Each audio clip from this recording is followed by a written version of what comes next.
বাজার নিয়ে আসি, বাজারটা নিয়ে এসে দেখি কি কি বাজার আছে না আছে। বাবা গেল একটু দোকানে, আমরা রয়েছে না না আমি নিয়ে এসছে কালকে প্রচুর চিল্লায়। আচ্ছা বল, আচ্ছা শসা একটু অল্প করে একটু ভেন্ডি দাও, বাজারে কিছুই নাই নেওয়ার মতন। আর্ধেক বাঁধাকপি দাও। কি আনবো এই বাজার অর্ধেক হবে না, এই তো গোটা ছাড়লে কতটুকু থাকবে? কত করে গো কি বাঁধা? বাঁধা এটা কত ওজন হবে? 5-7 35 টাকা দিও। উচ্ছে 20, বাঁধা 30। যাচ্ছি, যদি দাঁতটা তুলে ফুলে দেয় তাহলে দাঁতটা তুলেই আসবো আজকে। ইসেতে যাচ্ছি আমাদের ওপারে, গিয়ে দেখি ও আমার যদি দাঁতটা তুলে দেয় তাহলে ভালো। প্রচুর এতদিন দাঁতের ব্যথার কষ্ট পেয়েছি, মেডিসিন খেয়েছি, এখন যাই দেখি কি হয়। আমার মাথায় ছাড়া দিতে হবে না। যাচ্ছি তো লাইনের ওপারে দাঁত দেখাতে। যাই হোক, আমার ড্রাইভার অসুস্থ বলে ড্রাইভারকে নিয়ে যাওয়া যায়নি, আমি এখন একা যাচ্ছি আর পেছনে বাবা আসছে। তো যাই, অভিযানটা সেরেই আসি। দাঁত আজকে আমি তুলেই আসবো, যা হবে হবে, কারণ প্রচুর দাঁতে ব্যথা। হ্যাঁ অন্য নিয়েছি, প্রচুর দাঁতে ব্যথা। যাই হোক, যাই আগে দেখি তারপরে কি বলে। ডাক্তার তো আছে বললো, দেখি। তুলতে এদিকে চিপসের প্যাকেটের দিকে চোখ পড়ে, ব্যথা হবে এরপর খেতে পারবো কিনা সন্দেহ। ভাজা পোড়ার দিকে ঠিক চোখটা যায় গিয়ে, লাইনটা আগে পার হয়ে নি।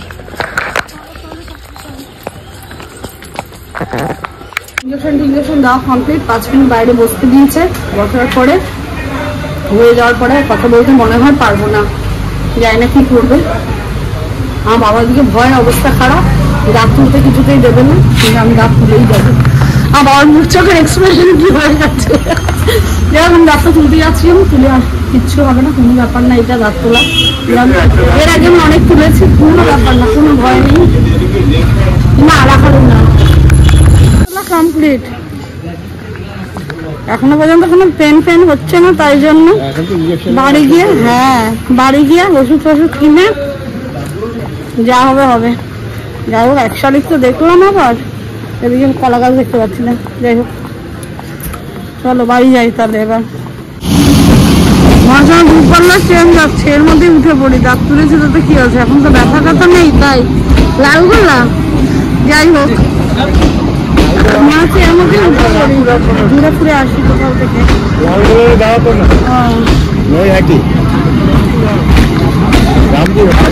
বিড়াল বাচ্চা পাওয়া যাচ্ছে না, এখন এলাম ছাদে একটু জামা কাপড়গুলো মেলে দিই। বাবারে যতক্ষণ ব্যথা না থাকে ততক্ষণই ভালো করে কাজটা করে নিতে পারবো, কিন্তু ব্যথা থাকলে তো কাজ করতে পারবো না। যাই হোক, আজকে বিকেলে আবার মায়ের ডায়ালিসিস আছে, যেতে তো হবেই। হয়তো বলবে যেতে হবে না, কিন্তু খারাপ লাগে, এটার থেকে ওটা বেশি টাফ। যাই হোক, আমি চুপচাপ কাজটা করি, কিন্তু আমার বেড়ে বাচ্চাটা কোথায় গেল খুঁজে পাওয়া যাচ্ছে না। কোন পাড়ায় আড্ডা দিতে চলে গেল কে জানে। দেখি ফিরলে ভালো। প্রথমে ডাল ভাত ভালো খেলো, কিন্তু মাছ ভাত একদমই ভালো খায়নি। আজকে মাছের মন পছন্দ রান্না হয়নি, পেঁয়াজ রসুন দেওয়া বলে। পোস্ত দিয়ে করলে তবু ভালো খেত। যাই হোক, ওই জন্য। আর আমি এখন আমার মুখের এসব তালা খুলেছি, কিন্তু এখন একটু ব্লিডিং হচ্ছে। তো এখন দেখি, এটা ওষুধ খেতে হবে। দুবার ঠান্ডা জলে ফুলকুচি করলাম, মা এখন শেষে ফোন করছে, এখন ফুলকুচি করতে হবে আবার কন্টিনিউ। আর বাবা আমার জন্য এতগুলো ওষুধ এনে দিয়েছে, এই ওষুধগুলোকে কমপ্লিট করতে হবে। যেন মানুষের মনটা মিঠাই এনে দিয়েছে। যাই হোক, খাই। স্নান টান করে এলাম, এসে এখন খাওয়া দাওয়া করবো। খেতে তো হবে, কষ্ট করে এই খাবারটাই খেতে হবে আজকে। সুন্দর সুন্দর রান্না ফেলে, সব কিছু ফেলে এই খাবারগুলো খেতে হয়। হ্যাঁ খাই, এই এখন খাবো, খেয়ে নি আগে। আরও কমপ্লিট হয়ে গেছে। আরে লুচি তুই কি খাবি? উনি যে চশমা পরে খাচ্ছেন, এই একই রান্না আমরা সব দুজনে খাবো, ফেনা ভাত।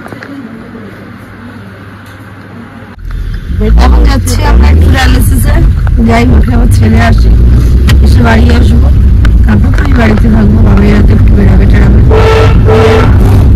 তারপরে আবার আনতে যাওয়ার টাইম হয়ে যাবো, তখন আমি তুমি যাই। তারপরে 6:30 তো টাইম ছিল, 6টার বাইরে সেখানেই বাজে, কখন গিয়ে পৌঁছাবো আর কখন হবে কি হবে জানি না। আমি একটু বাড়ি এসে একটু ভাত বসিয়ে নিলাম।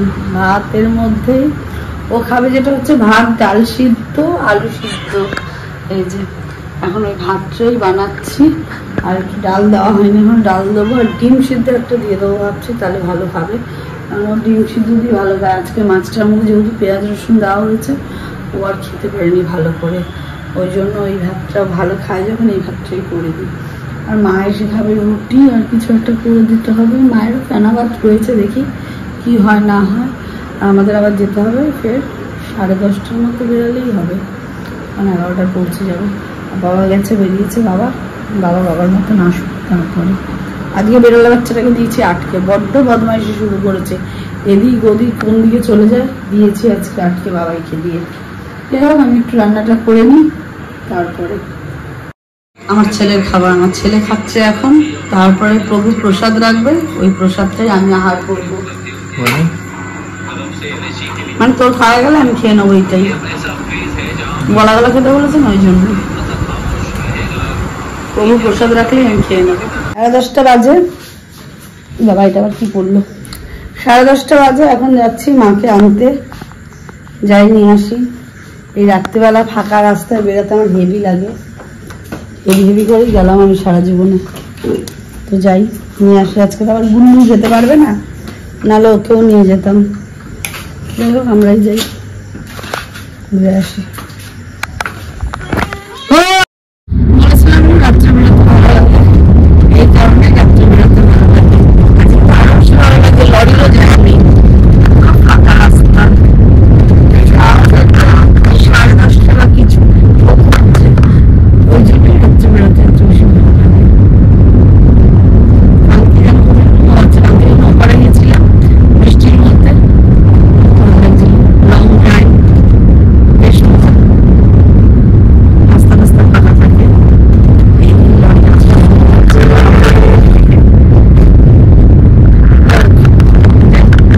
পৌঁছাই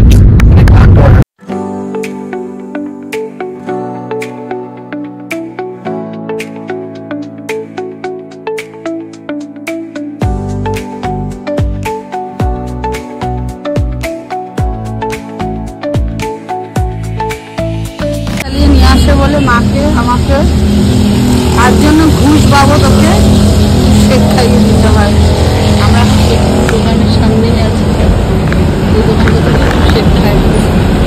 তুলনামূলক এই দোকানের শেকটা বেশি ভালো ব্যারাকপুরের থেকে। ব্যারাকপুরেরটা মধ্যে চিনির দানা পাওয়া যায়, আর এটা খুব সুন্দর। আমরা আজকে খাই, সেদিনকে খুঁজেছিল ডেয়ারি মিল্ক শেক, পাইনি, আজকে খেয়েছে সোদপুর মোড় থেকে। আমি আজকে কিছু খাইনি, আমি ফুল ডায়েটে আছি বলে।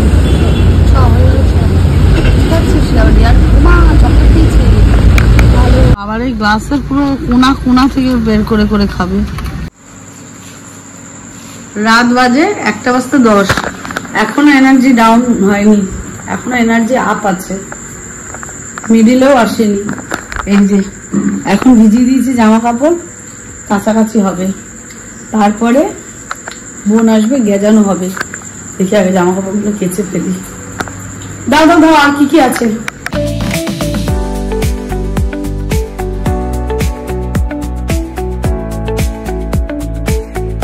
রাত্রি বাজে 2:23, না 2:20 এই ঘড়িতে। ওই যে আরেকজন, এই যে ঘড়ির টাইম। এখন লেগেছে আম খাওয়া, কি যে আম ভালোবাসে। আমার ছেলেটা তো সেই সন্ধ্যা থেকে আম খাচ্ছে। এই যে যাই হোক, সব আম ডায়ালিসিস করে আসার পর শুধু আম খেতে ইচ্ছা করে, অথচ আম খেতে না করছে। যাই হোক, এই পর্যন্ত দেখতেই থাকো, এরা শুধু খায় আর খায়। আমার নাতির খুব খিদে পায়, ও যখন আম খায় চশমা পরে আম খায়। যাই হোক, খেতেই থাক। এই পর্যন্ত যদি ব্লগটা ভালো লেগে থাকে, do like, comment, share and subscribe. এখনো ওয়াশিং মেশিনে জামা কাপড় সব কালকে আবার তুলবো। চলো, গুড নাইট।